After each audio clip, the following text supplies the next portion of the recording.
Good afternoon, and welcome to A Beautiful Life, presented by Piedmont Community Band. I'm Maggie Howard, the current board president. Thank you so much for coming to our concert.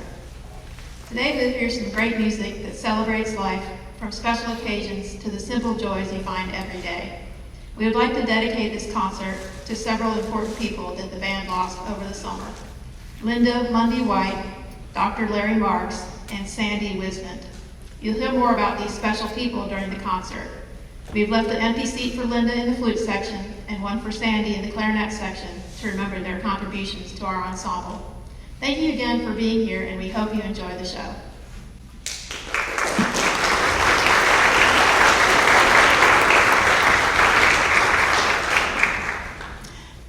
Good evening. I'm Kimberly Wise, and I'm one of the amazing French horn players in this amazing French horn section. I'm introducing True Blue, which is a march by Carl L. King. King lived from 1891 to 1971. He spent most of his professional career as a musician and a band leader in circus bands, including and ending his career with Barnum and Bailey's Favorites.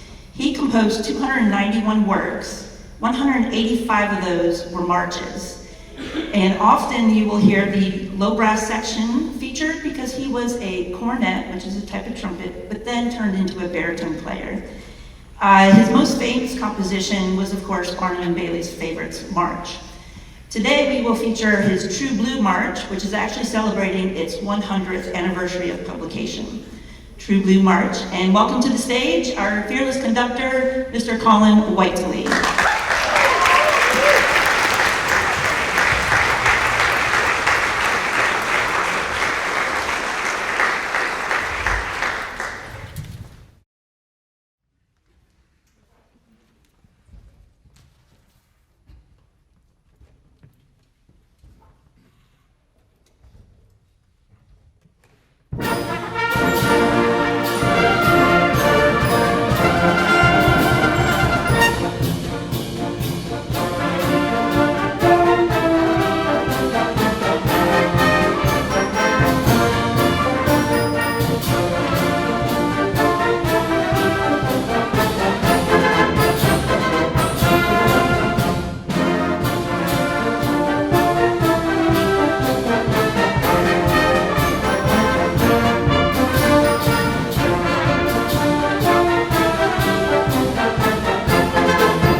Select in our program is called Celebration Fanfare. Celebration Fanfare was composed by Stephen Reinecke in the summer of 1995 on Swans Island, Maine. Mr. Reinecke is a frequent guest conductor with the Philadelphia Orchestra and has also been on the podium with the Boston Pops, the Cleveland Orchestra, and the Chicago Symphony Orchestra. This joyous and powerful overture was commissioned by the Cincinnati Pops Orchestra to commemorate Maestro Eric Kunzel's 30th anniversary as conductor of the Pops, and received its world premiere in September of 1995. This work also marked Mr. Reineke's first commission by that orchestra. The band transcription was completed by the composer in December of 1998 upon a commission to the U.S. Coast Guard Band. The work continues to be one of Mr. Reineke's most successful compositions. We hope that you enjoyed hearing our rendition of Celebration Fanfare as much as we enjoy performing it, and it gives you cause to celebrate on this rainy autumn Sunday.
The origin of the piece goes back to 2008, when Cait Nishimura wrote a free verse poem for an assignment in high school. When trying to decide what to write, she found herself reflecting on how fall was a special time of year because of the colors and emotions she associated with the season. Nearly 10 years later, Nishimura found herself reminded of that poem while thinking about the beauty and nostalgia of fall. After finding the poem, she was compelled to set the words to music and completed her composition of Autumn for a soprano, alto, tenor, bass choir within 24 hours. Autumn was later transcribed for wind band by the composer. The setting for wind band stays true to the pacing and character of the original with added instrumental texture and color. And the poem goes, "The sun hides low in the sky, igniting the forest with rays of light. The air lies motionless until a gentle wind whispers, disrupting this peace. With this wind dances a colorful melancholy, painting the seasons with brushstrokes of time. Memories swirl in this cool breeze, through warmth lingers in the arms of trees, holding on until the last single leaf falls."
As Maggie said at the beginning of the concert, we wanted to remember several special people today, and I mentioned two of them right now.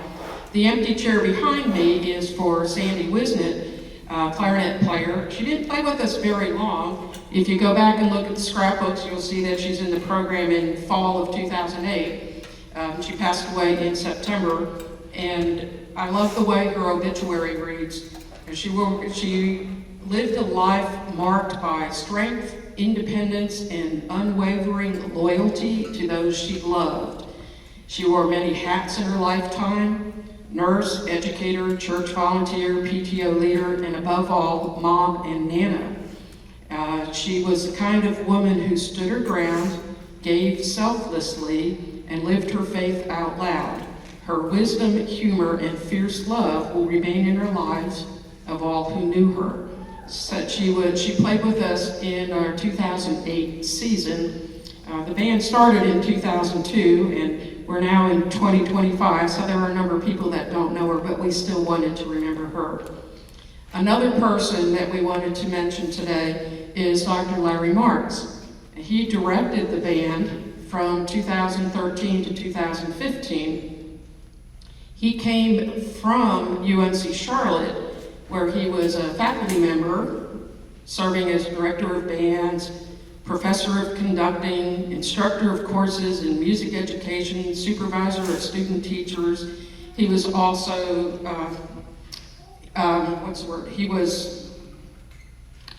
He was somebody that they called on to be, guest conductor and adjudicator both nationally and as well as internationally. What I remember most about Dr. Marks is it was a transition for him to come from a university setting where you have students that their whole lives is music and all they want to do is play music. And then you come and you have a college that perhaps has a bigger budget than we do, perhaps. And then you come to a community band where people have lives and work and families.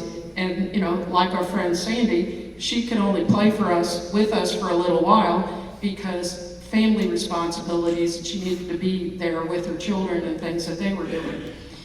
In a community band here, you probably can't tell, but we have people in all ages, all the way up to 97. And which is awesome. But Dr. Marks had to adjust to dealing with that kind of an environment, those kind of things. But I will tell you, as it said in the program, his goal of making music and making us a better community band, that was his goal.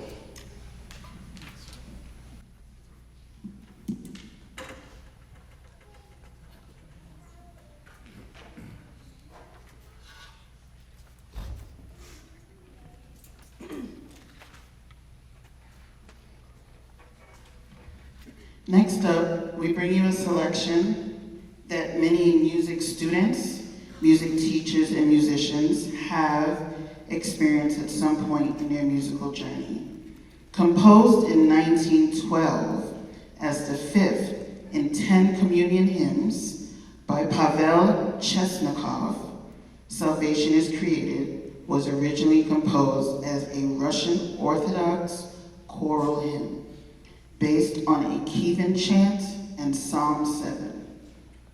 It was one of the last sacred works he composed before he turned to secular arts when the Soviet government began to suppress Christianity. Although he never heard his own composition performed, his children did have the opportunity to listen to it following his death. It was eventually arranged for wind bands. This particular arrangement was arranged by Bruce H. Housenet. So please sit back and enjoy this beautiful, simple melody that will build to a full, emotional, and radiant sound.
Our next piece is called Reverberations. Brian Baumlages is an active composer, conductor, producer, and performer. He received his bachelor's degree in music from James Madison University and his master's degree from University of Miami in Florida. Mr. Baumlages' works for symphonic band, orchestra, and brass have been performed throughout the world. As a conductor, Mr. Baumlages enjoys engagements with numerous honor bands and orchestras, university groups, and professional ensembles throughout the country. About this piece, based entirely on a two-note motive in a minor third, Reverberations explores the concept of sound as it echoes throughout the ensemble. The piece opens and closes with the same two pitches, which appear throughout the work while timbres and harmonies constantly change and evolve. While many references to minimalism do exist, the music does not strictly adhere to that style. The music development occurs through color changes and clusters as the motif persists and reverberating throughout the ensemble. Please enjoy the liveliness of Reverberations.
Hope you're enjoying the concert so far.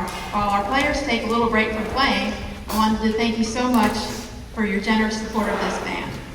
Between our last concert and this one, the band has had to find a new rehearsal location.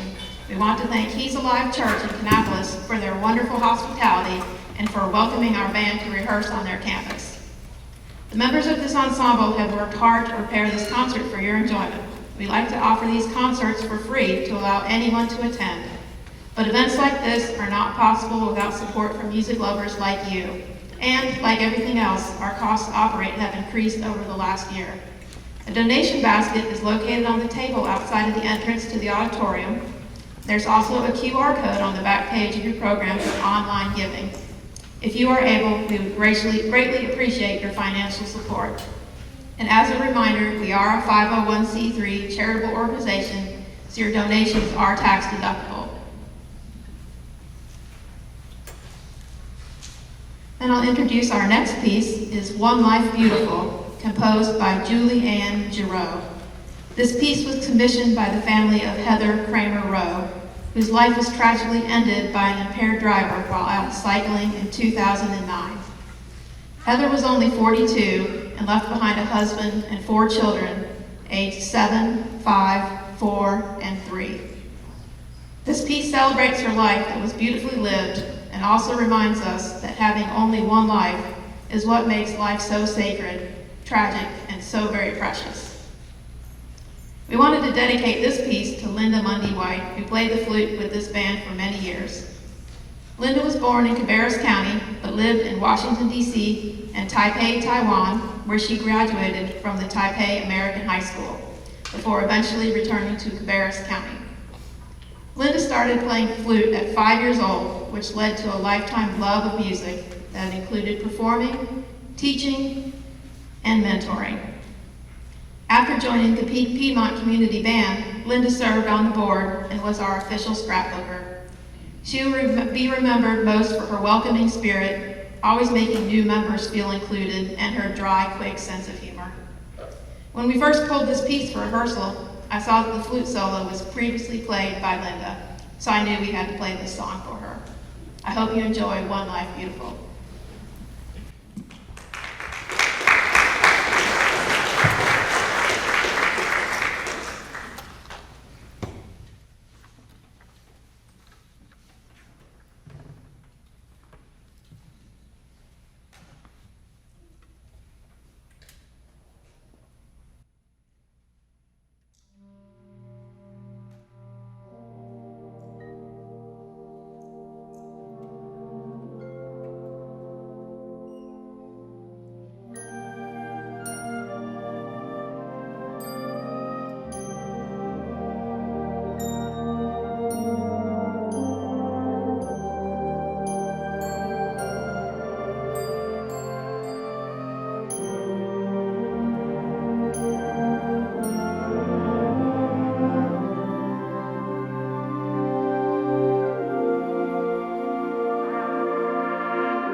Composer Randall D. Standridge wrote our next piece, Imaginarium, 10 years ago now, for the 2015 All-State Conference of the Association of Texas Small School Bands.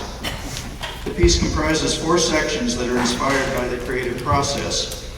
Imaginarium refers to the composer's idea of a mental factory to which the creative person travels to find and develop new ideas. The first section, Sparks, represents when new ideas are generated, followed by the Cloud Factory, whose notes convey a state of daydreaming about endless creative possibilities. The third section, Here There Be Monsters, represents a brief moment of panic and self-doubt when the task seems too monumental to accomplish. This is soon resolved through a recapitulation of the Sparks theme, which leads to the full realization of the creative work in the final section titled Eureka.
Thank you.